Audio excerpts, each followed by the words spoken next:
E aí, pessoal, tudo bem? Se você chegou até aqui, é porque muito provavelmente ouviu falar sobre Eneagrama. Pode ter visto um outro vídeo, pode ter lido alguma coisa, ou provavelmente algum conhecido, algum colega de trabalho, algum líder falou da importância e o quão legal essa ferramenta é. Geralmente essa é a porta de entrada que as pessoas têm para chegar até conhecer um pouco mais o Eneagrama. E a gente já tem bastante conteúdo, bastante livro, bastante vídeo falando sobre o que é o Eneagrama. Porém, 95 a 99% desses vídeos, eles trazem uma visão do Enneagrama, na minha concepção, um pouco superficial. Porque elas enxugam o Enneagrama no Enneagrama das 9 personalidades. Que eu chuto e ouso dizer que provavelmente foi por onde você, se você não é conhecedor profundo do Enneagrama, foi muito provavelmente por onde você chegou até aqui. E eu estou trazendo esse vídeo para trazer uma visão um pouco mais profunda sobre o Enneagrama. Por quê? Porque geralmente quando a gente fala somente de 9 tipos de personalidade, o Enneagrama pode parecer uma ferramenta de tipificação de pessoas. E o Enneagrama não é, e está longe de ser isso. Porque quando a gente faz isso, a gente enxuga todas as possibilidades de existência de todas as pessoas a 9 padrões de personalidades, e isso é muito pouco. Porque o ser humano é muito mais complexo que isso. E pior do que isso, geralmente a gente olha para esses 9 pontos do Enneagrama e começa a achar que as pessoas são esses pontos específicos, geralmente inclusive de comportamento, que são coisas visíveis. Ah, fulano é mais extrovertido, então ele é assim, ele é mais grosso, então ele é tipo X. E aí fica nesses padrões que enxugam o autoconhecimento e enxugam as pessoas em coisas muito pequenas. E o Enneagrama não é isso, o Enneagrama é uma ferramenta muito mais poderosa de autoconhecimento. Uma outra forma de olhar para o Enneagrama mais integral e mais completa, na minha visão, é entender o Enneagrama. Primeiro, Enneagrama significa figura de 9 pontos. Tá? É importante dizer isso porque, de forma simples, é assim que a gente trata o Enneagrama. Mas ela é uma figura de uma geometria sagrada. Existe uma área da matemática que estuda geometrias e uma área que traz o estudo da geometria como formas matemáticas que se revelam em figuras e que revelam geralmente processos da natureza. O que essas geometrias geralmente dizem existe sempre uma lei que dá ordem ao caos.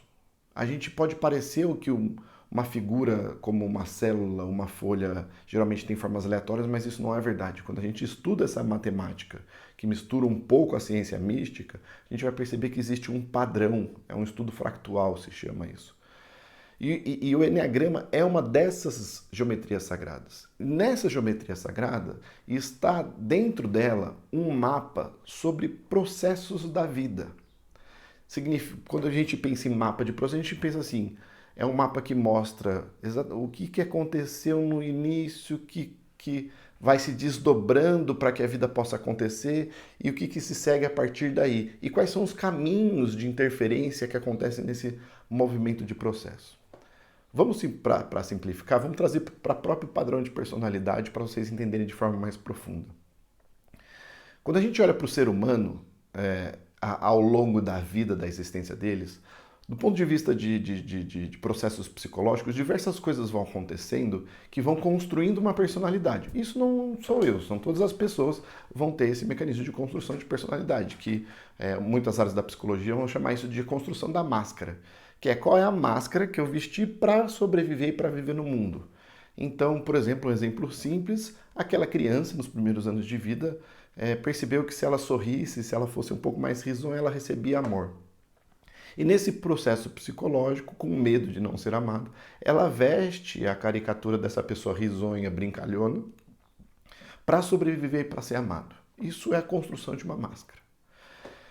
O que o Enneagrama olhando para a personalidade de um ser humano, é um mapa que mostra o que foi que aconteceu na sua história, desde do momento zero da sua existência, desde o momento, inclusive, do resgate à sua alma.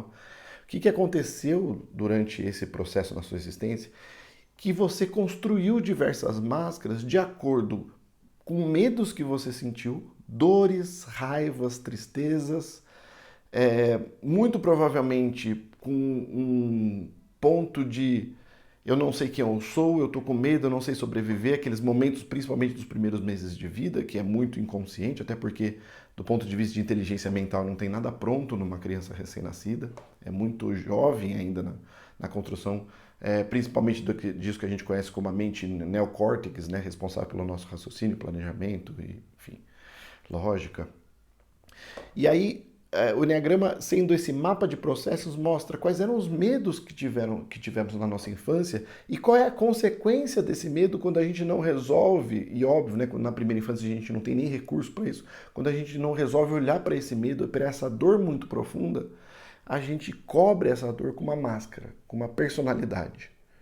E quando a gente cobre ela com uma personalidade, o Enneagrama vai mostrar: você está aqui. E é esse está aqui que a gente conhece como tipo do Enneagrama.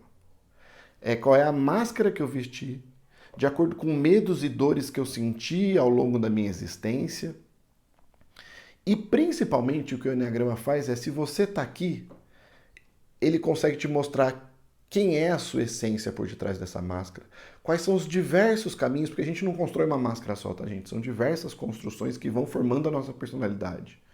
Então é do inteligente, o do bonzinho, daquele que precisa falar um pouco mais alto para ser ouvido, aquela pessoa que entra um pouco mais no lugar de vítima para receber o amor que deseja.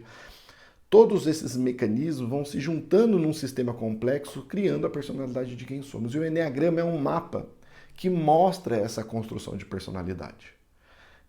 E aí, quando a gente olha para os 9 tipos do Enneagrama, é mais ou menos assim: aqui estão feridas profundas que falam muito sobre você e mostram o que aconteceu nesse caminho de vida.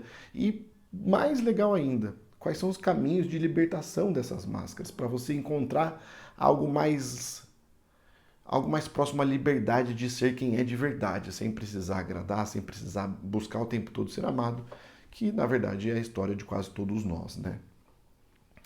Então é importante compreender que, mesmo no tipo de personalidade do Enneagrama, o Enneagrama está falando de algo muito mais profundo, de um caminho de existência, certo?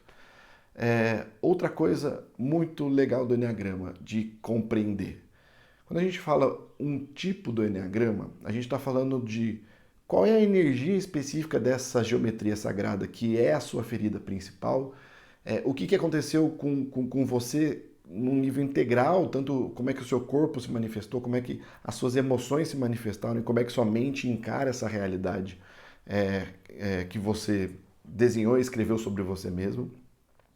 Mas é importante compreender que não é uma ferramenta de tipificação única de personalidade, porque nós não somos uma coisa só.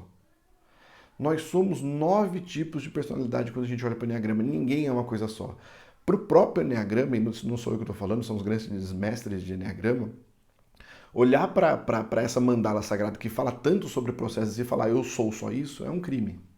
Nós não somos o único tipo do Enneagrama, nós somos os 9. É como se a gente tivesse joias disponíveis para a gente, joias que a gente trouxe para esse mundo para enfrentar, para conhecer, para evoluir como consciência. Só que existe uma joia dessas onde eu mais me perdi, onde é minha dor mais profunda, onde o meu coração se prendeu, onde minha mente começou a distorcer a realidade. E aí esse lugar principal dessa dor maior, dessa característica mais firme que a gente chama de tipo do Enneagrama. Mas nós não somos uma coisa só. Nós somos essa mistura de joias lindas que dão a beleza do ser humano da forma mais integral e bela possível. Bom, para não estender muito o vídeo, espero que eu tenha trazido um pouco mais uma percepção do que é os tipos do Enneagrama, olhando de um jeito mais integral para a sabedoria. E aí convidar todo mundo para ler livros, para buscar outros vídeos que tragam essa visão do Enneagrama, não como assim, tipo 1, o tipo perfeccionista. O tipo perfeccionista é o que gosta de organizar coisas. Isso não é necessariamente verdade. Muitas das vezes essas características são comuns, mas enxugar o ser humano a um comportamento é muito pouco, tá? Então, fica aqui o convite para a gente aprofundar e quando a gente for buscar temas do Enneagrama, buscar essa visão mais profunda sobre o que é o Enneagrama assim, em si, como uma ferramenta poderosa de autoconhecimento, uma ferramenta poderosa de um mapa de processos do que aconteceu na minha vida.